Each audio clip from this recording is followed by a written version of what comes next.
Hey, what's up, Facebook? I'm continuing my stress series videos, and this is part 4. So if you don't already know me, my name is Kara Cates. I'm a personal trainer, and I help the stressed out fitness junkies break free from pain and anxiety so they can return to doing things they love. I specialize in corrective exercise, but I'm also a certified biofeedback technician, and I coach people on stress and handling stress. So in the last couple of videos, we've talked about the HPA axis, the parasympathetic nervous system, and the sympathetic nervous system, and the effect that stress has on your body. So today I want to talk to you a little bit about what things can cause stress and how you can eliminate them as best as possible.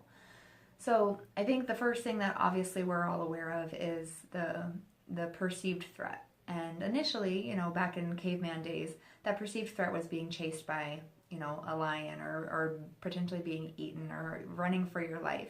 Well, we don't necessarily have those same threats anymore, but what we do have are everyday stressors. So things like rushing to pick up the kids from daycare on time, or rushing to pick up the kids from school, or rushing to get to work, or even getting in a fight with your spouse. And so, unfortunately, our bodies have become conditioned to handle these responses the same way as being chased by a lion. And so our body doesn't know the difference. And over time, it simulates the same response. So here's an example. Let's just say that you had a bad relationship with somebody a long time ago, and now you're over it, you're out of the relationship, but all of a sudden your phone rings and you look down at your phone and you see that name on your phone. That can stimulate a stress response. That can increase your adrenaline, it can increase the release of cortisol, and it can stimulate that whole HPA axis. The heart rate increases, the blood vessels constrict, the blood pressure rises, blood sugar rises. That whole cycle of being in a fight or flight mode can happen just from seeing somebody's name on a phone. The same thing can happen, this is one thing that most people aren't aware of. The same thing can happen from watching a movie, watching a TV show. So any Grey's Anatomy fans out there? Because I'm a huge Grey's Anatomy fan. I think Greg and I found it like a year ago and we're like up to season 10 already, but it's ridiculous.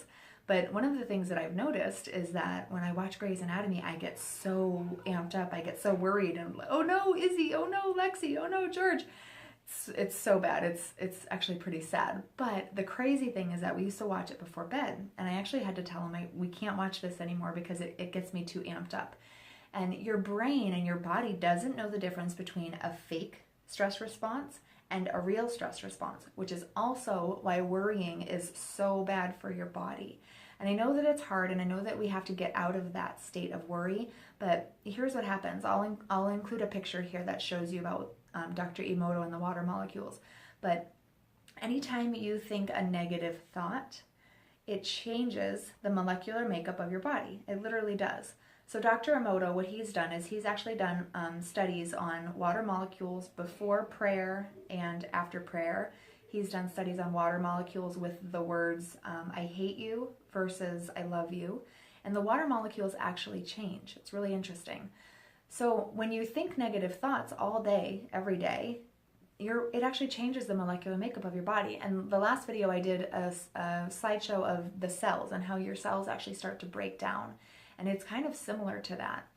The other thing too is that when you worry, you're actually stimulating your sympathetic nervous system. All those negative emotions are sympathetic dominant. And so we live in this state of fear, anxiety, worry. What if this goes wrong? What if that goes wrong? What if this happens? What if I can't make it here on time? What if I'm not good enough? All of these constant negative thoughts change our body on the inside from a cellular level. And there's the only thing that you can do to change that is by changing your habits. So there's a couple things that you can do to eliminate that stress response inside your body. The first thing I always tell people is that caffeine is a stimulant. Unfortunately, I know most of us are dependent on it. Trust me, I went from a quad shot latte and a Red Bull in the afternoon to total cold turkey, and that was because of my anxiety attacks. And so cutting out caffeine will actually allow your body to come out of that sympathetic dominant state and really just take a step back and allow yourself to become parasympathetic. And it's not easy, I understand that. And I started with half decaf and half regular, and I kind of weaned myself off of it the second time. The first time I had to cut it out cold turkey. And it's challenging, but it's doable. You have to remember, you drink a lot of caffeine, you're like, oh my God, I gotta go here, I gotta go there, I gotta do this, I gotta do that. And you're nonstop, you're in total go mode, okay? The The other thing too is processed foods. Processed foods and processed sugars are really hard on your body. It's hard to digest. It makes your body work harder, and it's inflammatory. And anything that creates an inflammatory response is going to be stressful on your body. Another thing is being aware of your thoughts throughout the day. Are you thinking negative thoughts? Are you worrying all the time?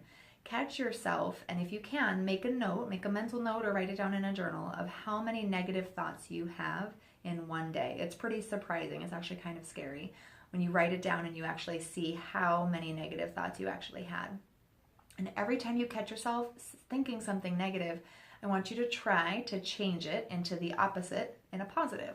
So for example, like, oh my gosh, I'm never on time. You know, I'm always running late. I hate this about myself. I'm always running late. I'm not going to be there on time.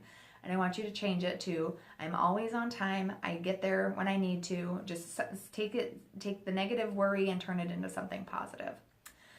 The other thing to be aware of is the movies and the TV shows that you watch. Are they stimulating a stress response? Now, there was about 2 years where I didn't watch any TV and any movies or anything like that. And if I did, I had a really hard time with them because I didn't enjoy it. I had enough stress in my life, and there wasn't anything on TV that made me feel good or happy.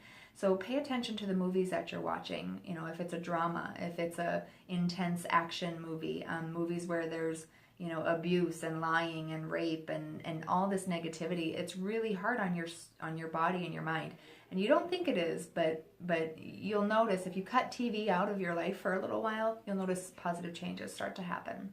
And then the other thing is music. What kind of music do you listen to? Do you listen to negative music? Do you listen to music where they're, you know, everything's something, you know, like I know country music is big on this, but something's always wrong. There's always a problem. Are you listening to things like, you know, I love Zac Brown Band and I like uplifting music, Mumford and Sons.